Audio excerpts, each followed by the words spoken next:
ఆంధ్రప్రదేశ్లో వార్తను అందించటంలో నంబర్ 1.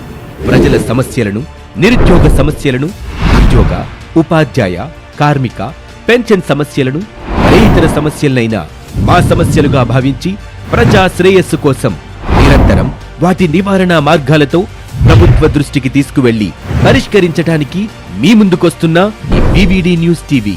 మరిన్ని అప్డేట్స్ కోసం చూడండి VVD news TV live. VVD news TV. Shabad సామూహిక హత్యల ప్రధాన నిందితుడు రాజ్ కుమార్ మృతి.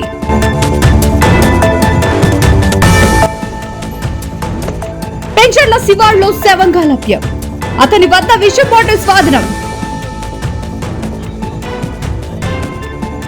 విషం తాగి ఆత్మహత్య చేసుకున్నట్లు పోలీసుల ప్రాథమిక అనుమానం. హత్యలకు ముందు రికార్డ్ చేసిన సంచలన సెల్ఫీ వీడియో వెలుగులోకి. మోసం,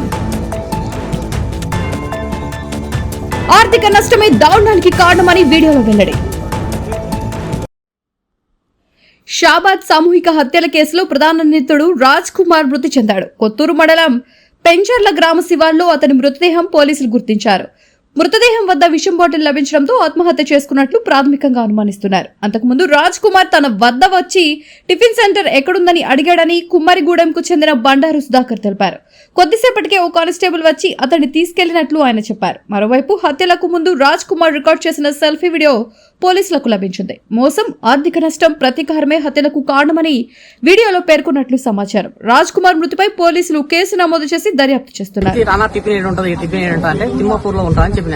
వస్తే బండి వేరే బండి ఏం చేసిన ఆపి వేరే బండి ఆపి ఆ బండి మీద వెళ్తుండ్రు. అక్కడ కానిస్టేబుల్ వచ్చి ఆయన పట్టుకోగలిగాను. అక్కడ వేరే ఉరుకుతుంది బండి మీకు కూడా బండి ఆపి దుంకి వెళ్తుంది అక్కడ అన్నమాట. దుంకి వెళ్తే ఆ కానిస్టేబుల్ పట్టుకొని వెళ్ళిన ఆయన అంటే టైం చూసుకోలేదు. నువ్వు పట్టుకోలేదు? నేను పట్టుకోలేదు.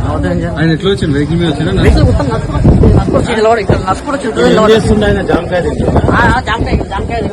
చేత పట్టుకుంటూ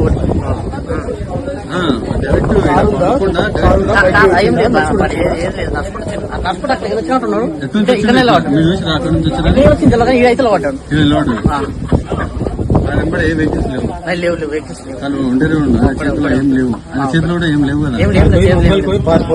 పారిపోతుంటే ఆయన టర్నింగ్ కాడ పోయి చూసాను. దుంకిపోతుందా? ఉరుకుతున్నా అక్కడ ఉరుకుతాక ఆయన వచ్చి పట్టుకుంది గలబట్టి ఒకటే ఎక్కువ ఆయన వేరే వ్యక్తి బైక్ మీద వచ్చిందా? బైక్ మీద వచ్చి అక్కడికి బైక్ మీద కానిస్టేబుల్ ఒకటే వచ్చింది. అప్పుడు వచ్చి సరే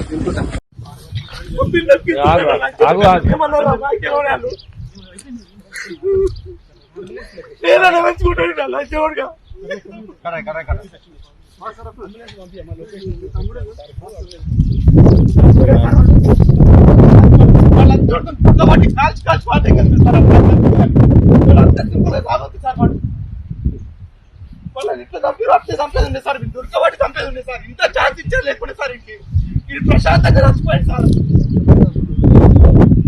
ప్రశాంతంగా చచ్చిపోయేది లేకుండా సార్